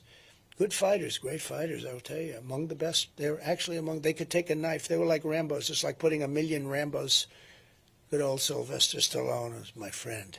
But it's like putting 1,000,000 Rambos. Somebody explained that to me. They're great fighters. It's like putting a Rambo. Give him a knife. And that's all he needs. And by the time he finishes, he'll go down and he slits the throats. Look at what happened with Russia with them. Look at what happened. So many different wars. They fight tough, but now they have great equipment. And then the other day, it sickens you to see it. They have through their boulevard. They have this boulevard. And they're running our equipment through the boulevard, the defeated Americans. We should have left from Bagram, because Bagram is a massive base with hundreds of miles of, surrounding area with nothing there and fencing. And you would have had nobody killed. Instead, a lot of people got killed. We had the 13, but you had hundreds of people who were killed. Civilians were killed at the same time. So it's a shame. Again, common sense. We have to use common sense. They should have never left. That's like an inner city airport. And it was packed. You couldn't even move. And then a bomb went off and just was so destructive. And so sad, because I got to know the parents of the 13 soldiers, most of them. And they're incredible people. They were treated very unfairly.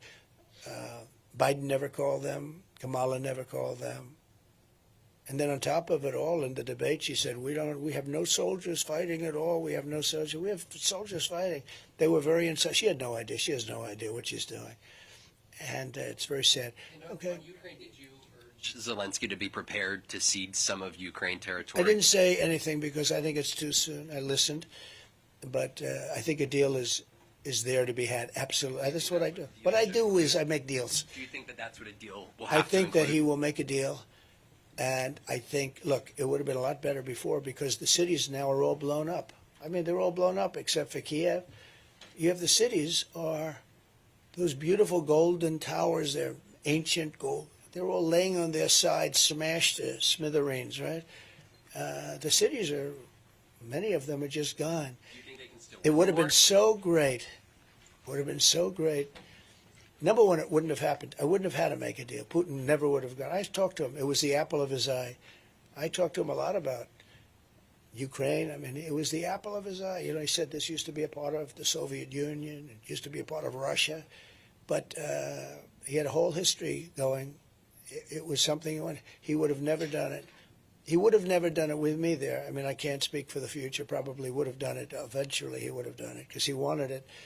But this was something that was very important to him, but he would have never done it. And, honestly, he never did do it. And there was never even a threat of him doing it. But I'll get something done.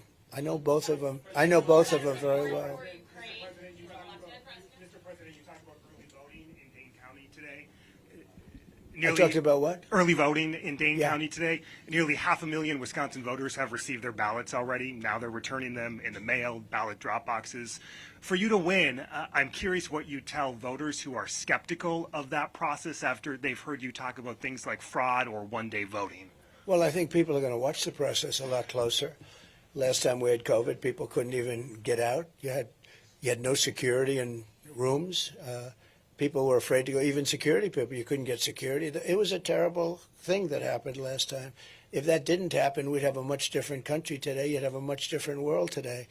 But last time we had COVID, and to be honest, I mean, you take a look at the security. The security was non-existent. No security guard wanted to go out because they didn't want to catch COVID. Big, strong guy, and we say, oh, you'll be great. And then he says, I'm not going out. I don't want to die.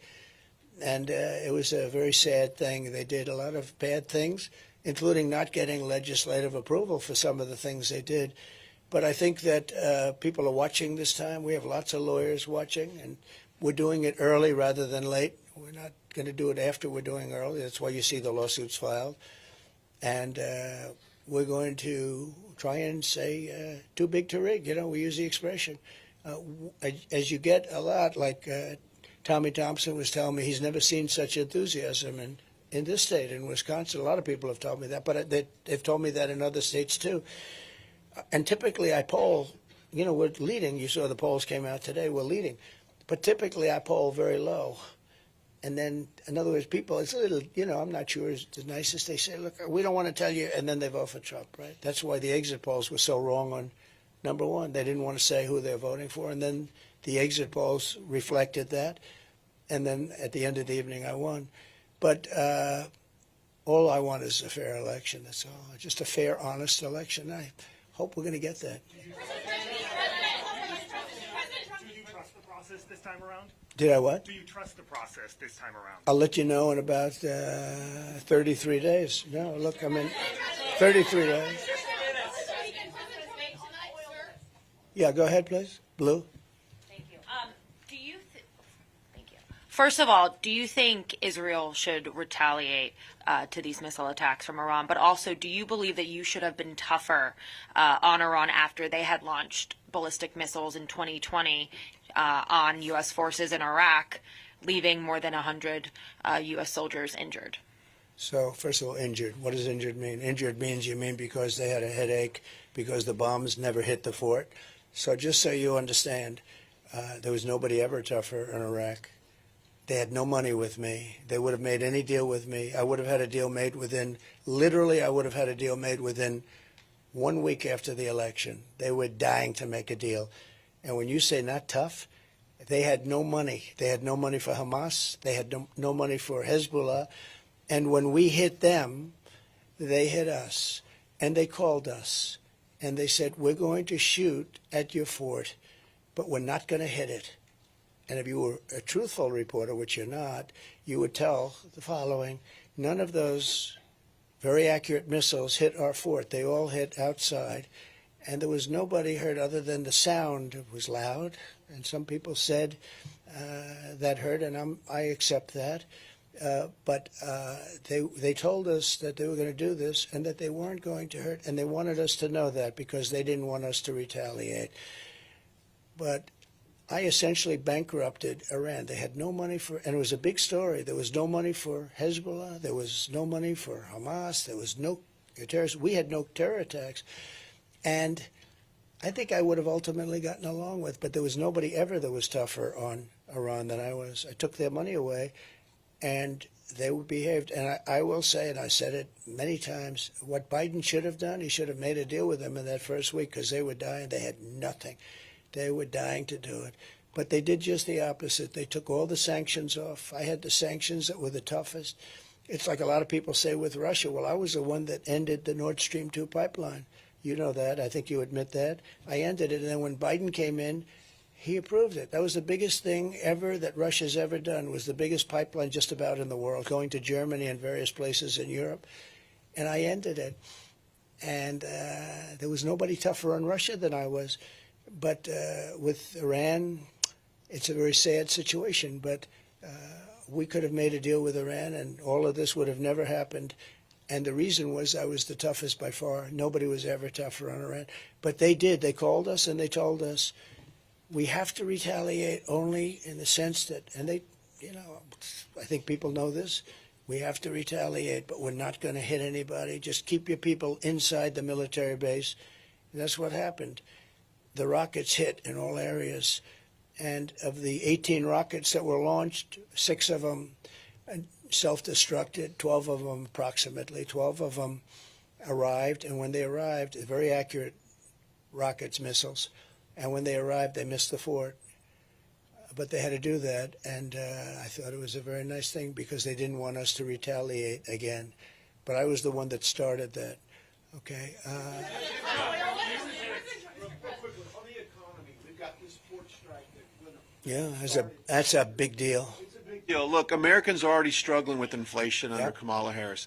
How does this supply chain issue going to build up and once again be another disastrous economic episode under Kamala Harris? It's massive. It's massive. Those workers are very important to the lifeblood of our country, and it's a massive thing. But don't forget, they've been hurt very badly with inflation. Those workers, some people would be upset with them and some people not, but those workers were very badly hit with inflation. And, they're not happy, and they do a good job. And they also don't want to see certain new technologies, which in many cases don't work very well. I mean, when they modernize sports, a lot of times it doesn't work. There's nobody to talk to. It's very inaccurate. I've heard a lot of complaints about these modernized stations, a lot of very big complaints. But those are really hard workers. I know some of them. And no, that's going to be a tremendous hit. There's another one. Biden shouldn't have let that happen. Not that he should have ended it. He should have worked out a deal between them and the others. He could have worked out a deal. That's an easy deal to work out in a sense because you have a certain power of being the United States. A lot of these are foreign ship owners. And you have a lot of power being the U.S., and that should have been worked out. It's a devastating event for the economy. It's also devastating for inflation because everything's going to cost a lot more because of it. I don't know how long it's going to go on, but I understand the workers' side. I mean, I see both sides. These workers have been devastated by inflation, and the inflation was caused by energy, stupid energy policies, and equally as much by deadhead spending. And that's what they call it. They call it deadhead spending. You know why? Because stupid people do what they did, and that caused inflation. So they were badly hurt. Thank you. Go ahead. CBS is saying that you have pulled out of a planned interview on 60 Minutes. I'd just like you to address that report, and if you indeed are not doing the interview, explain your reasoning why. Well, right now they came to me and would like me to do an interview, but first I want to get an apology because the last time I did an interview with them, if you remember, they challenged me on the computer. They said the laptop from hell was from Russia, and I said it wasn't from Russia, it was from Hunter, and I never got an apology, so I'm sort of waiting. I'd love to do 60 Minutes. I do everything. I mean, I do you right now, right? And you're tougher than 60 Minutes, frankly. The laptop from hell was from Hunter. It wasn't from, so I haven't gotten. If you remember Leslie Stahl, we got into a little bit of an argument on the camera talking about that and other things. And, they really owed me an apology. I'll tell you, David Muir, how about David Muir when he said that crime went down? And then the following day they released the numbers from the Justice Department that crime went up 45%. Where's my apology? They should apologize. They were wrong on everything. So I like to get an apology. So I've asked them for an apology. Let's see if they do it. I wouldn't mind doing 60. I've done 60 Minutes a lot. I did 60 Minutes twice with Mike Wallace, the great Mike Wallace. He was great. His son is from a different ballpark. His son doesn't have, I said, you want to be like your father? You just don't have the talent. Who else, please? Go ahead. Thank you so much. I wanted to ask you about Milwaukee. Obviously, you're here today in Milwaukee. You were in Dane County. What more do you need to do in the next 30 days to win over the voters in these largely Democratic areas? I think we're doing well. We just went to Dane, and we had a great time. And the other day, we were, we had 50,000 people on, I think it was Friday or Saturday. We had 50,000 people, and we had a small venue because the United States government wouldn't allow us to have enough Secret Service people. So we were forced into having like a 1,000-seat venue, and we had 50,000 people outside. We wanted to do a rally, an outside rally. And when we drove in, I said, boy, that's a big crowd. And I'm used to the biggest of crowds, and this was a big, beautiful crowd. And Washington would not allow us to have the security that was the Secret Service that was necessary. And that happened a little bit with respect to today also. You saw the people. I don't know if anybody was up there, but you saw the people. That crowd was massive. But last week we had a crowd of 50 to 55, 60,000 people, and we had planned an outdoor rally, and it would have been amazing. And Washington would not get us. They said that we have to guard the United Nations, which meant the president of North Korea, who's basically trying to kill me. So they want to guard him, but they don't want to guard me. So we're going to start having it out with them because we've sort of have it. They want to use it. It's like a form of election interference. When they tell you you can't have enough people to guard yourself, I mean, a lot of people show up for what I'm doing. And that's one of the reasons we're going to win. That's like a poll. And we've never had this excitement. Tommy Thompson said it before. We never had the excitement that we have now. We've had great excitement. Look, I won it. And the second one, they say lost by 20,000 votes, so sure. But you know what? We did millions of more votes. Everybody does. We did millions and millions more votes the second time. Got the most votes in the history for a sitting president. Sitting president never even came close to that. And we're doing much better. You people reported it, that we're doing much better today than we did with Hillary or we did the second time. So I think we're going to have some good results here. You've gone to Dane County. You spent time in Dane and Milwaukee counties today. In 2020, your campaign sued to throw out the absentee ballots cast by voters in those two counties. What is your message to someone watching in Dane and Milwaukee County who feels they did nothing wrong in 2020? They might support you, but you tried to throw their vote out 4 years ago. I think they generally agreed with me. My voters generally agreed with me. And I think we have a really good chance of winning it. You know, there are counties that normally a Republican wouldn't win. But if you would see the crowds that we just left, if you'd see the crowds that we had on Saturday, I really think that we're going to win Wisconsin. I think Wisconsin's great. And I'm doing a rally in the arena, and I'm doing a rally in Green Bay. And I think we're going to win Wisconsin. I think we might win Wisconsin big. We also have something else that doesn't get reported much, but we have an enthusiasm level that's double or triple what theirs is. The Republicans have, usually it's the other way around, but we have an enthusiasm level that's substantially more than the Democrats' enthusiasm. That's a big thing. Yes, please. President Trump,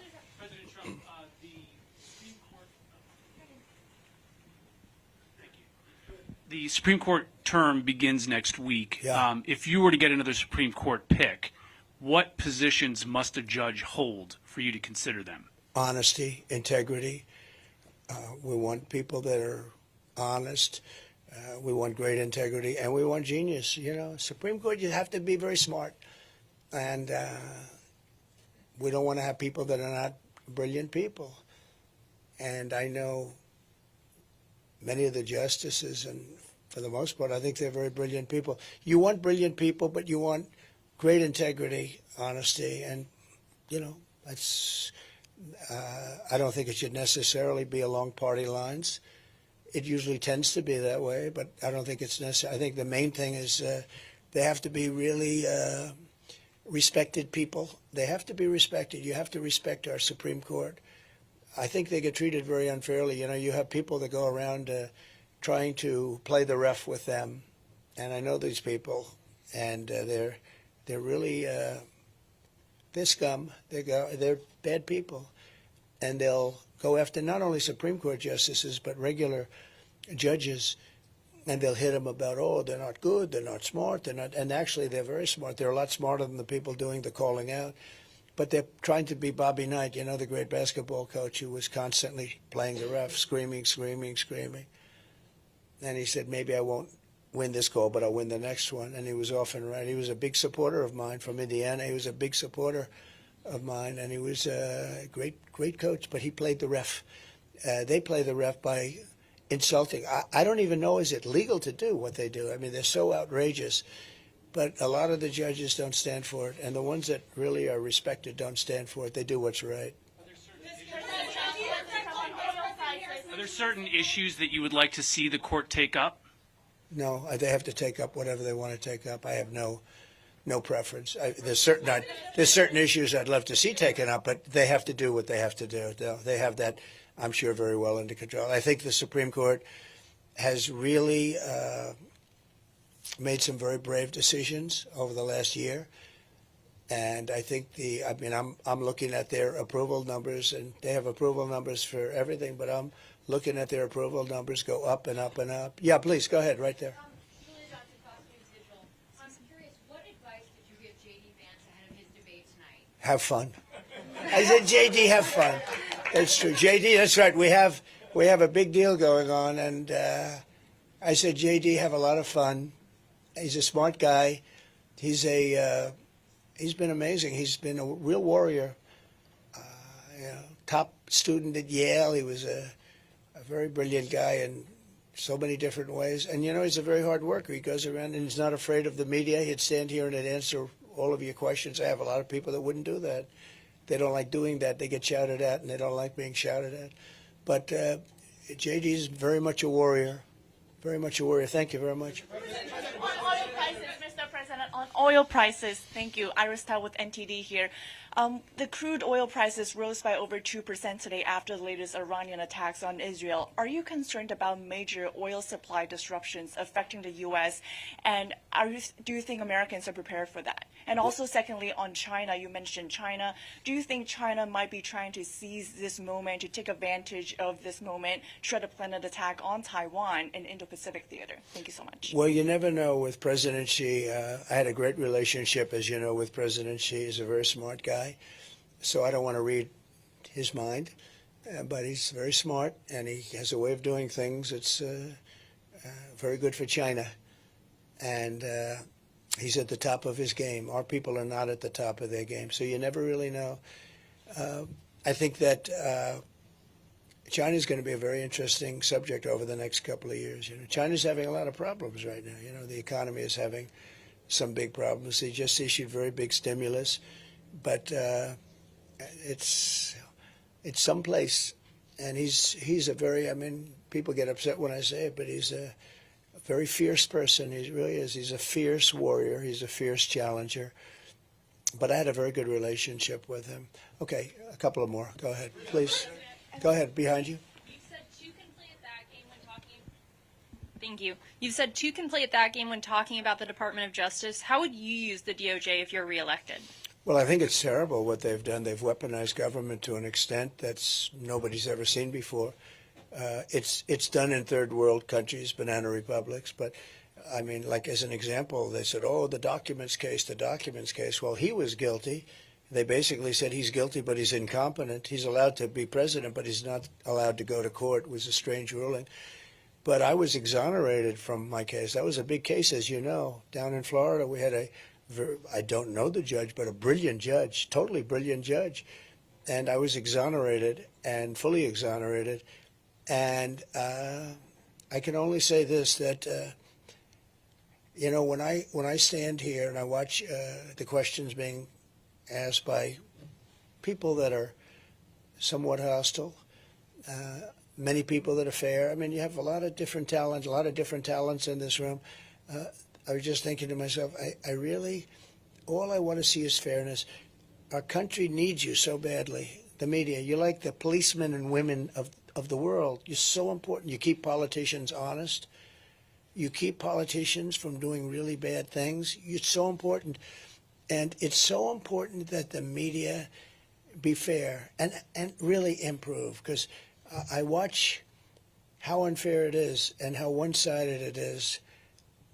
And you need the media to really buck up in this country, because nobody's ever seen anything like it. And I can tell you, I don't want any favors. I just want fairness. I want like a level playing field. And if we can get the media back to a level playing field, that's going to do a lot for the good of our country, because we have to make a comeback. Our country is a failing nation. This is a failing nation. We're failing at the borders. We're failing at everything we're doing. You look at the numbers. We lost $2 trillion this year. $2 trillion. People don't report that. Our country, we have a deficit of $2 trillion. It was never a deficit in the history of the world like that. And one of the reasons I'm going to bring Elon Musk in to negotiate a lot of that. He's very good at it, and he's a great guy, and he loves the country. He really loves the country. It's not easy for him to do an endorsement. He endorsed me. But, Brian, I would say it's not easy for him to do an endorsement, right? He's got a lot of different factions, a lot of different sides.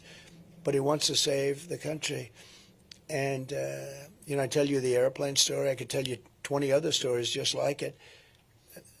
We have to be a lot different. We have to run a lot different. We are a failing nation, but we're not going to be a failing nation for long, I predict. I hope we're going to have a great victory, a big victory, and then we're going to straighten out our country. We're going to seal up our borders, and we're going to let a lot of people into our country, but they're going to come in legally. We had Remain in Mexico, and for some reason he voided that immediately, and she did. I guess she did because she was in charge of the border. And I hate to see that when somebody was so bad at the border and then tries to pretend like she wasn't even involved. This was the worst border in the history of the world, not here, the history of the world. There's never been a border like that. I always say third world countries would have used sticks and stones to keep people out if that happened to them. There's never been anything like it. And the press doesn't want to report about it, and they've got to report about it. It's a big story. To me, it's the biggest story. When you allow 13,000 murderers into our country, and they're free to kill, they're free to kill. These are people that are rough, tough, horrible people. It's not going to be a positive thing. When you allow thousands of terrorists from very tough countries into our country, they're here. We don't even know who they are. We know they're terrorists, and we know something about some of them, but generally we don't. But we know there are thousands of terrorists let into our country. Drug dealers are in our country at levels we've never seen before. We're really, we're a very sick country, but we're going to figure it out and we're going to get it fixed. Yeah, go ahead. You've got one of the biggest. I predict you have one of the biggest rallies coming up on Saturday in Butler, attendance-wise. Can you give me a preview of that and what's going through your mind going back to Butler? Butler, that's right, it's going to be on Saturday. And it's going to be an amazing rally. Butler has become quite a famous place. It's like a monument now. People ride through the streets of Butler looking at it as though it were a monument. It's very important. We lost a great person. Corey, the fireman, and two other people were supposedly going to die, and they ended up living because of great doctors up there. These doctors, two separate doctors, one was just hit badly, and the other was hit really badly. They were both. First thing I said is, how many people are dead? Because, we had a massive crowd as far as the eye could see, and there was no empty areas. So when bullets are fired, they're going to hit people. And these are AR-15 bullets. They were going over my head. I heard them. I didn't know you could hear bullets, but they are 4,000 miles an hour or something. And they're going over my head. And I was amazed that they just said three. They said, probably 3 dead. That was my only, and then 2 of the 3. And I'm very happy to report a friend of mine, some people have heard this, but he said, I'd like to make a contribution. These people live good. There's no crime there. It's beautiful in many ways, but not a lot of money. And they had a great relationship. Corey and his wife was really nice, and 2 daughters. He was killed jumping on top of the daughters. He didn't want the daughters to be hit. And when he jumped on top, he got hit. He got hit really badly. There was a National Guardsman that was seated 9 seats away, and we're going to give him something for what he did. Corey was hit in the head, bleeding profusely, and this National Guardsman went over to Corey, saw that he was still living, and gave him mouth-to-mouth resuscitation. And nobody's ever seen anything like it. And it was tough. And then Corey died. But for that man to do that was amazing, actually. So, I'm very pleased to report. So a friend of mine, rich guy, member of Mar-a-Lago, said, I'd like to make a contribution to the family of Corey, the firefighter. And I said, well, that would be nice. And I said, where is it? He gives me a check, and it was for $1 million. I gave it to Corey's wife, $1 million. But bigger than that, we did a GoFundMe, and I think we picked up about $6 million, and we're giving her, I guess, about 4. She'll end up with about $5 million. And she said to me, I'd rather have my husband. I understood that. It was such a beautiful thing to say. But she said, I'd rather have my husband. Now, they never saw $1 million or $5 million. This is a tremendous amount of money for them. and the other gentlemen are getting more than $1 million apiece. And we went out, and that was the public. I mean, it's amazing. So we're going to be there on Saturday. It's going to be a really big event, and it's going to be something, we'll celebrate the life of Corey, I think. And I want to celebrate the two gentlemen that got hit really bad. I mean, you know, and we should celebrate their doctors. Who would think you go up into sort of the country, right? The country, and you have two doctors that took two men that were so badly wounded, and they saved their lives, right? Just very talented people. There are a lot of talented people in our country. So that'll be exciting. And the question is, how am I going to start the speech? And I think I was going to say, as I was saying, because that's about where I was. I was very early, and if I didn't have that chart, which I always bring up, I rarely bring it up, but when I do, it's always at the end of the speech, and it's on my left. And here it was the first moment of the speech, and it was on my right. Had I not made that turn, I would not be speaking to you people today, and some of you would be extremely happy about that, I suspect. But I want to thank you all, and I'm now going to Texas, going to Houston, and we have some big things there, and we're traveling. I think I'm booked every single day for 33 days, and as you probably have heard, I've worked for 17 or 18 days, wouldn't you say, in a row, and I'm working even when I'm not working, but we're doing a lot of things. We made a lot of different speeches. We're starting up the rallies again, very big. And we have more enthusiasm than we've ever had. And all we want to do is very simple. We want to make America great again. Thank you all very much. Thank you. Thank you.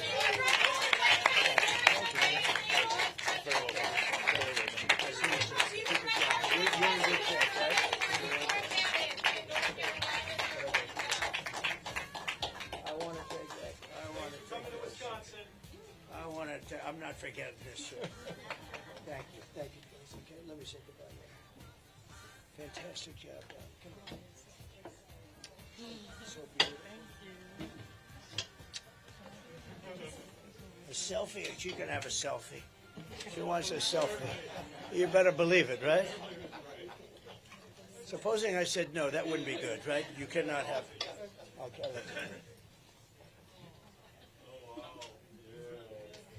Take an individual with your sister now. You go ahead. Okay. Wait. Go ahead. We'll do this one. Okay. All right. Now you take one, okay? Hold up the peace sign. She's done this before. Right? Good luck. Have a great life, okay? Thank you. Have You a great too. life.